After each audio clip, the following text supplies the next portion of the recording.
Hello students, पिछले video में मैंने आपको बताया था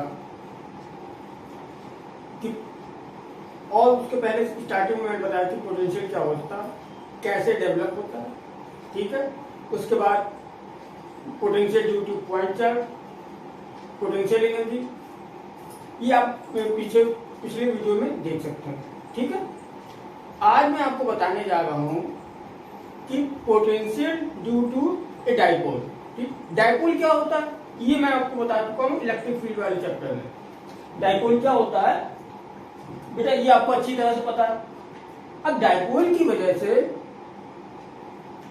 कितना पोटेंशियल डेवलप होगा किसी पॉइंट पे, कितना पोटेंशियल होगा, ठीक है।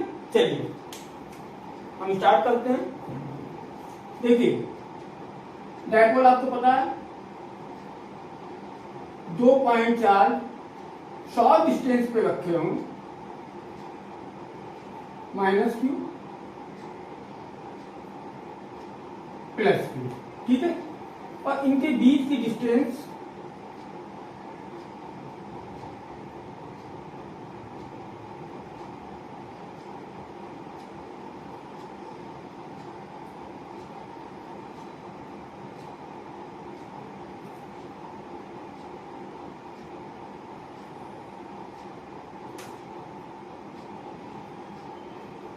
है, ठीक।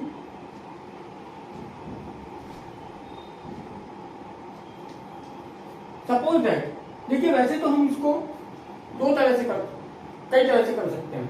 एक तो इसके एक्सिस पे पॉइंट ले लें, इसके परपेंडिकुलर बाइसेक्टर पे पॉइंट ले लें, और कहीं और पॉइंट ले लें। तो बेटा हम एक ही ये मैंने कहीं भी ले लिया तो उसमें हम कंडीशन से अप्लाई कर देंगे तो हमारे सारे निकल आएंगे। देखिए ये पी पॉइंट है,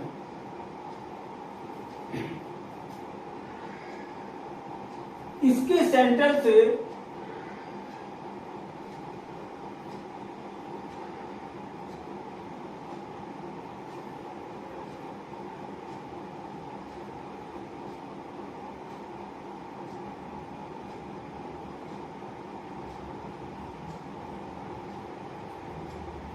ये देखिए ध्यान दीजिएगा, इसके सेंटर से इसकी डिस्टेंस r,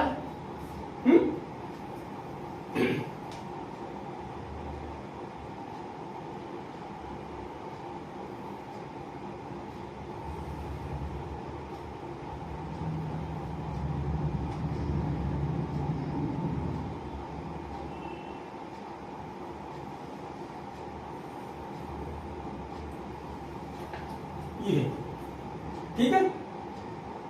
क्लियर हो गया।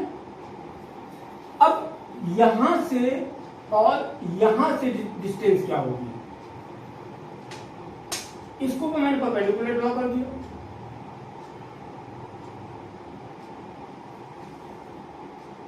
अब बेटा -q चार्ज से इसको वो परपेंडिकुलर ड्रॉ कर दिया। ध्यान से समझिएगा, मैं बार बार मैं कहता हूं बेटा बेसिक जो आप लोगों ने पढ़ा है बस उसका एप्लीकेशन आपको सब जगह मिलेगा।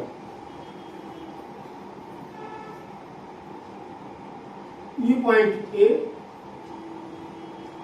ये पॉइंट बी, इसको हमने सी ले लिया। क्लियर हो गया। देखिए ये ए पॉइंट है, ये बी पॉइंट है, ये सी पॉइंट है। ये एंगल थीटा, तो ये भी एंगल थीटा, ठीक। अब देखिए Q से हमें P की डिस्टेंस निकालनी है।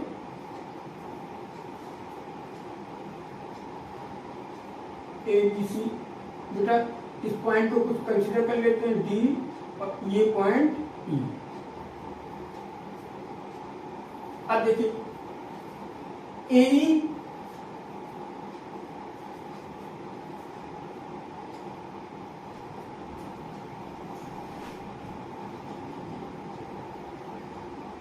पोटेंशियल ड्यू टू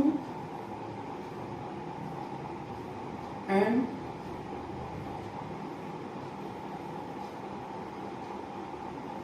इलेक्ट्रिक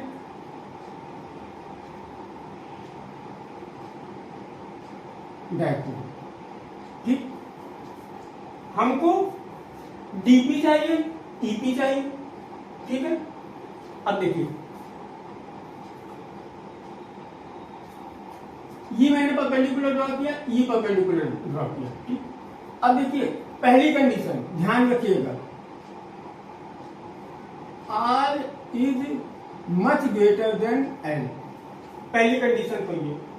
अब जब हमारा बेटा ये R डिस्टेंस L के कंपैरिजन में बहुत ज्यादा होगी तो PB PE लगभग इक्वल हो जाएंगे, हो जाएंगे। ये PB PE लगभग बराबर हो जाएंगे, बोलिए हाँ कि ना, हो जाएंगे। ठीक है, तो PB approximate equals to PE। ठीक, PB कितना होगा, PB देखिए कितना होगा,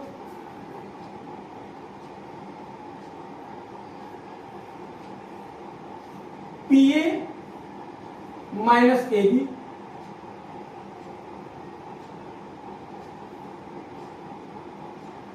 हो जाएगा ना। AB कितना होगा बेटा, ये L cos थीटा होगा और theta equal to base upon hypotenuse. ये एंगल 90, मैंने बोला था ये परपेंडिकुलर ड्रॉ किया। ठीक है, तो ये क्या हो जाएगा, R minus L cos theta. PB equals to PE R minus L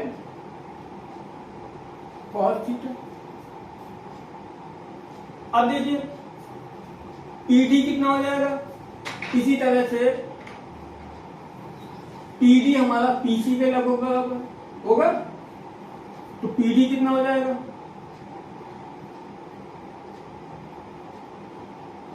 PA plus AC।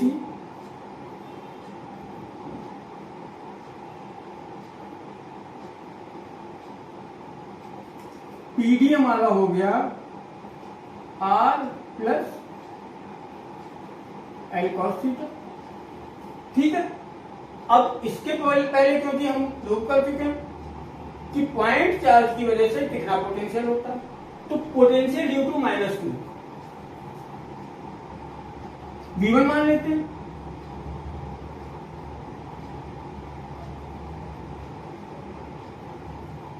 Potential at P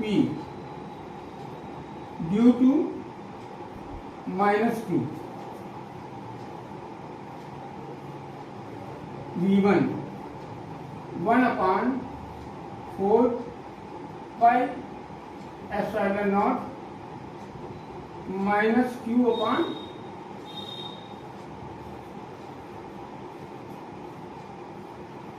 PD कितनी निकाली हमने, R plus L cos theta.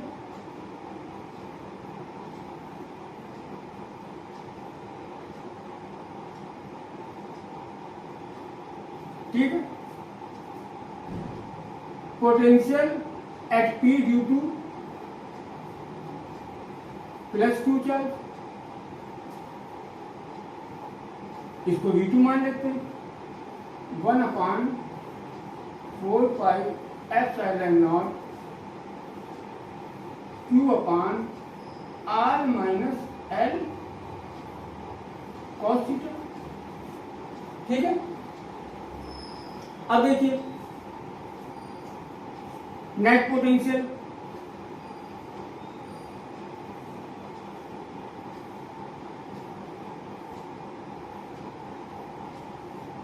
Eight P क्या हो जाएगा, V1 plus V2 1/4 pi Q upon 4 pi epsilon naught हम common ले सकते हैं।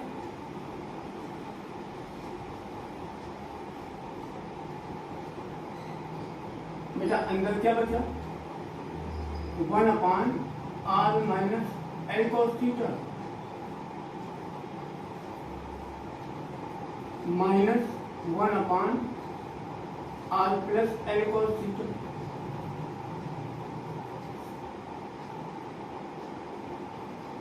Q upon 4πε0। एलसीएम क्या होगा, R square minus L square cos square theta, R plus L cos theta minus R plus L cos theta. ठीक है, are से are cancel, हमारा क्या बचा 2l cos थीटा। ठीक है, हमारा क्या बचा 2l cos थीटा। अब यहां पर कर देते हैं, तो बेटा v equals to q upon 4πε0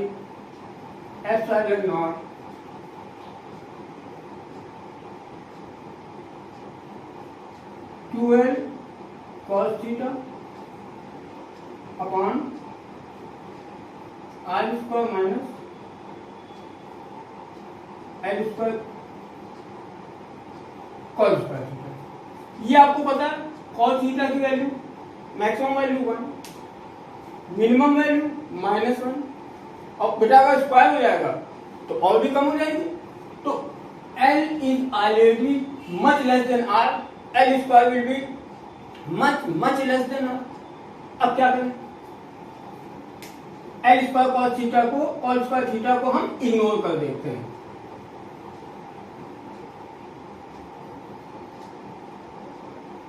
ignoring L square cos square theta. ठीक है, तो बचा क्या हमारा q अपान 4πε0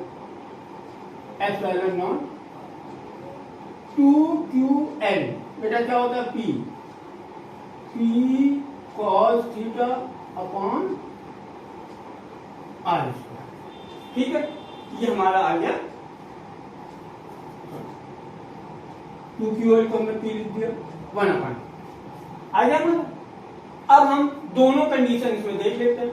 ठीक बेटा, जब p पॉइंट इसके परपेंडिकुलर बाइसेक्टर पे आ जाएगा, जब p पॉइंट यहां पर आ गया इसके परपेंडिकुलर बाइसेक्टर पे,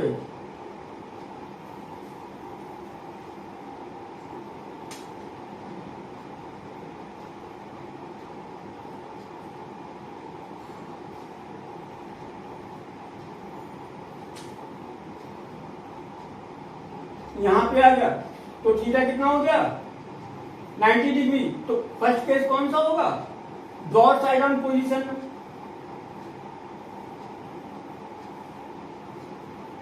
ब्रॉड साइड ऑन पोजीशन के लिए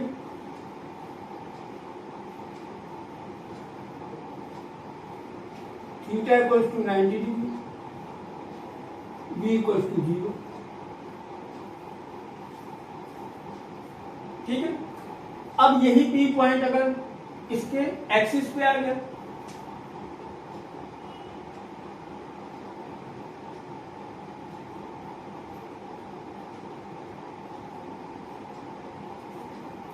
ये पी पॉइंट हमारा इसके एक्सिस पे यहां पर आ गया, तब बेटा थीटा कितना हो जाएगा, थीटा 0 डिग्री हो जाएगा। उस केस में केस फर्स्ट है, सेकेंड केस के लिए theta equals to 0 degree. Cos 0 की वैल्यू इसमें लगा देंगे, कॉस 0 की वैल्यू 1,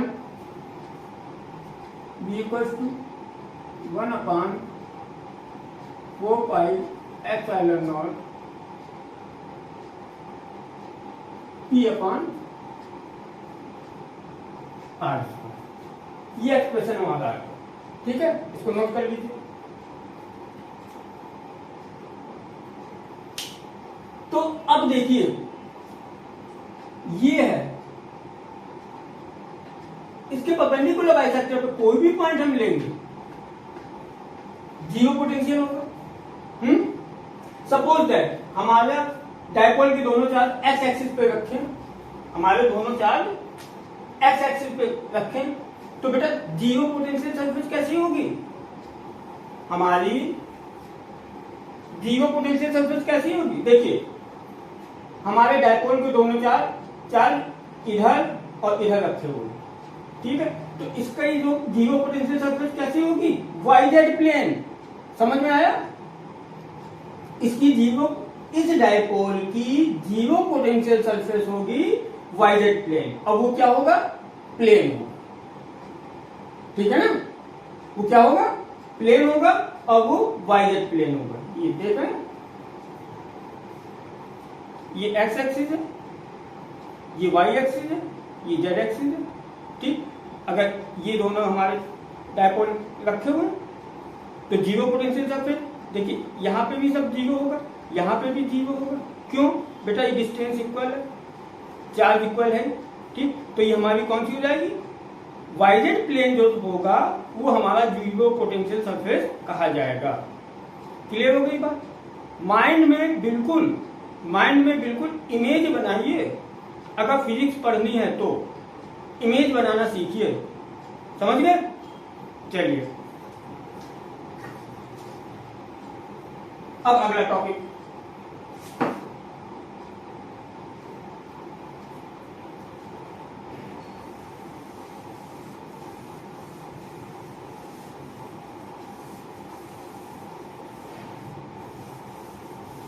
तो बेटा इसमें 3 डेरिवेशन की वजह मैंने एक ही डेरिवेशन से बता दिया आपको, है ना। समझ में आ गया होगा? जनरली बुक्स में 3 डेरिवेशन से दिया जाता है, लेकिन इसी में आप थीटा चेंज करके। अगला है हमारा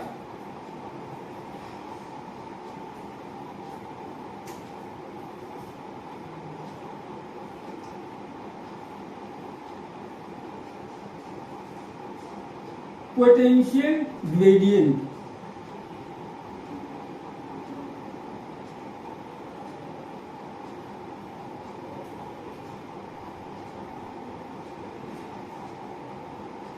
विद ई, मतलब इलेक्ट्रिक फील्ड।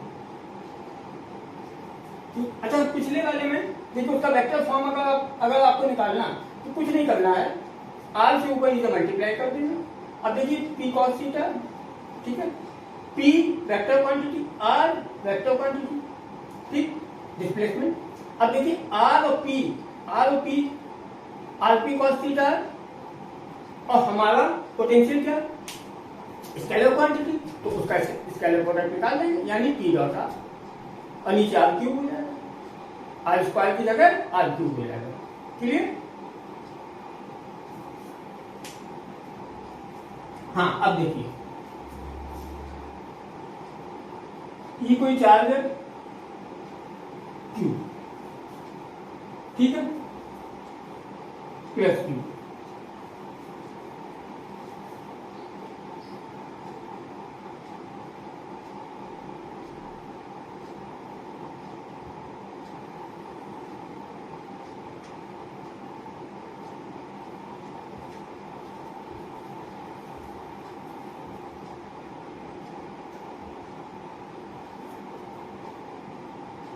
यहां पर एक कोई टेस्ट चार्ज रख दिया प्लस टू नॉट, ठीक। अब देखिए इसके ऊपर फोर्स किस डायरेक्शन में लगेगा?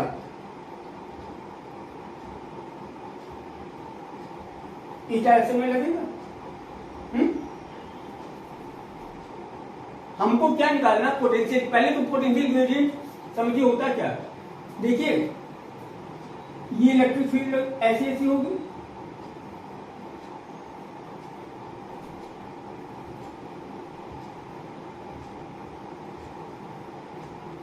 Positive charge, potential positive. जैसे जैसे दूर जाते जाएंगे तो पोटेंशियल हमारा कम होता जाएगा, ठीक है। तो fall in potential with distance is known as potential gradient, ठीक है। और ये पोटेंशियल ग्रेडियंट अब देखिए पोटेंशियल ग्रेडियंट क्या है?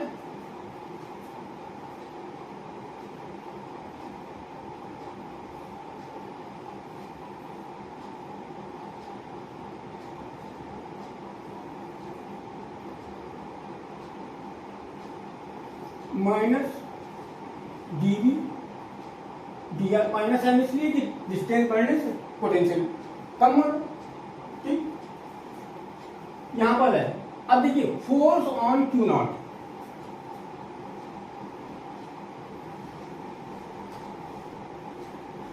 On Q not, electric field की इंटेंसिटी ई है।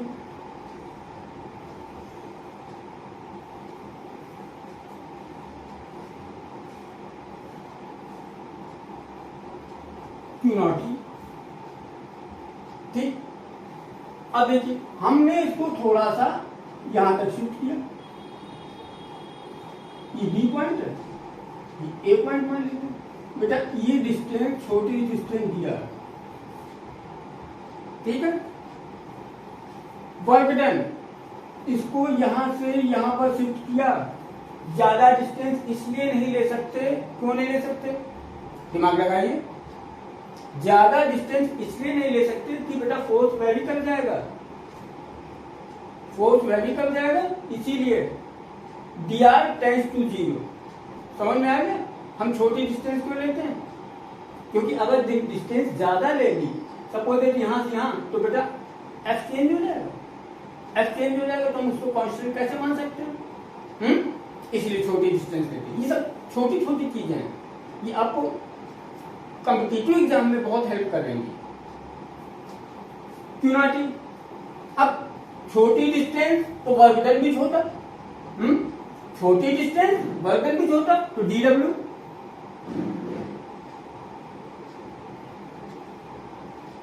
f into minus dr। अब आप कहेंगे सर ये माइनस क्यों लगा दिया? एक चीज बताइए, आपने पढ़ा होगा W इक्वल टू क्या होता है, F into D cos theta, ठीक है। और यहाँ पे F और R के बीच में कितना एंगल बन रहा है, 180 डिग्री। तो बेटा ये dr ये निगेटिव आ जाएगा, वर्क डन हमारा है ना, आ जाएगा। इसीलिए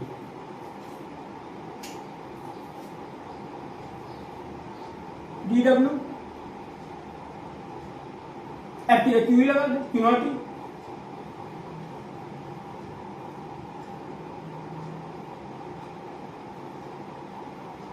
dr dw upon Q not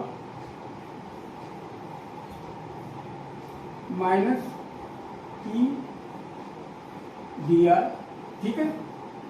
ये क्या होगा, ये क्या होगा बेटा, ये वोल्टेज होगा,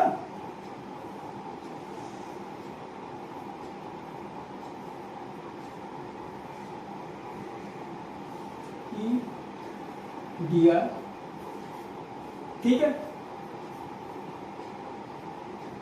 E equals to minus dv d, ठीक। अब देखिए मैंने क्या बताया था, ये हमारा पोटेंशियल ग्रेडियंट आ गया, जो कि पोटेंशियल ग्रेडियंट हमारा इक्वल होता है इलेक्ट्रिक फील्ड। समझ में आ गया, इलेक्ट्रिक फील्ड इंटेंसिटी। अब देखिए अगर हम पॉइंट चार्ज की वजह से इक्विपोटेंशियल सरफेस अगर खींचे,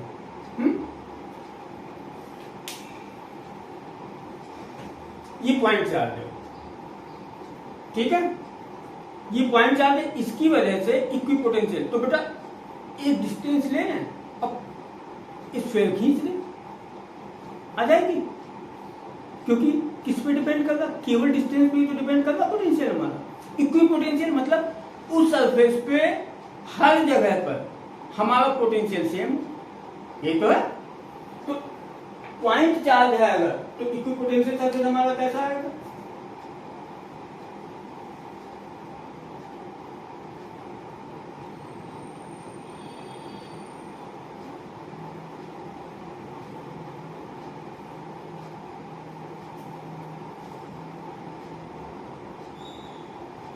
बेटा ये एक स्फीयर आएगा,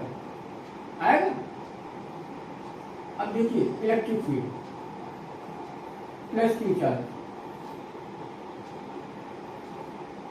ऐसे जो होगी electric field radial outward positive charge की।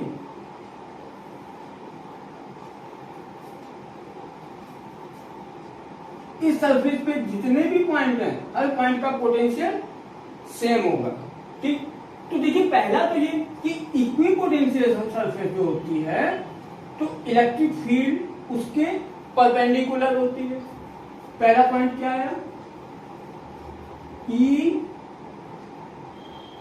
Perpendicular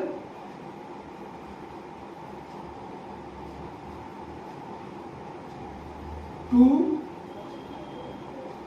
equipotential surface.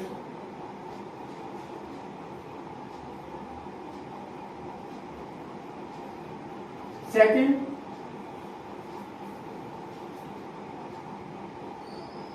हम इस सरफेस पे कहीं भी मूव कराएं चार्ज को, हम इस सरफेस पे चार्ज को कहीं भी मूव कराएं, नो वर्क इज डन।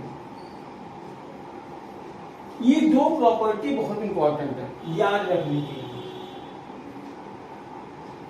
समझ में आ गया? ठीक है, अब देखिए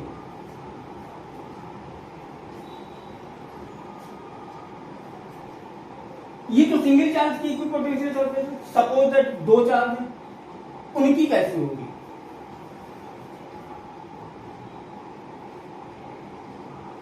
वन माइक्रोकूलम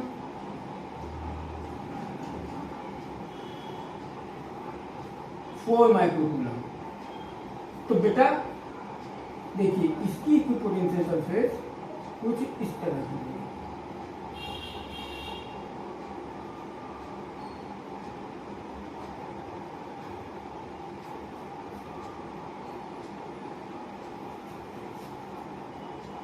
बल्कि इससे जो है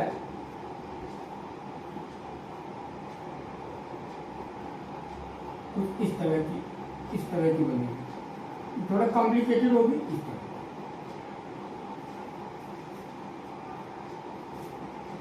आ रहा समझ? क्योंकि देखिए यहां पर देखिए ये बड़ा चार्ज है तो जीरो पोटेंशियल हम मान लें यहां पे होगा।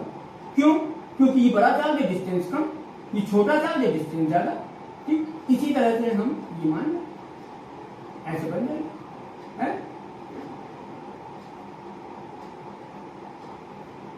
आया समझ में? तो अगर दो चार्ज हैं दोनों में पॉजिटिव है, plus one microcoulomb plus four microcoulomb, दो चार्ज है तो उनकी इक्विपोटेंशियल सरफेस बड़े वाले चार्ज के पास में होगी, छोटे वाले बड़े वाले चार्ज से दूर होगी, छोटे वाले चार्ज के पास में होगी। ठीक है ना, जो उसकी डेंसिटी है। क्लियर? चलिए आज के लिए इतना ही, अगले वीडियो में फिर डिस्कस करेंगे कुछ नई चीजें। ठीक है, तब तक के लिए गुड बाय।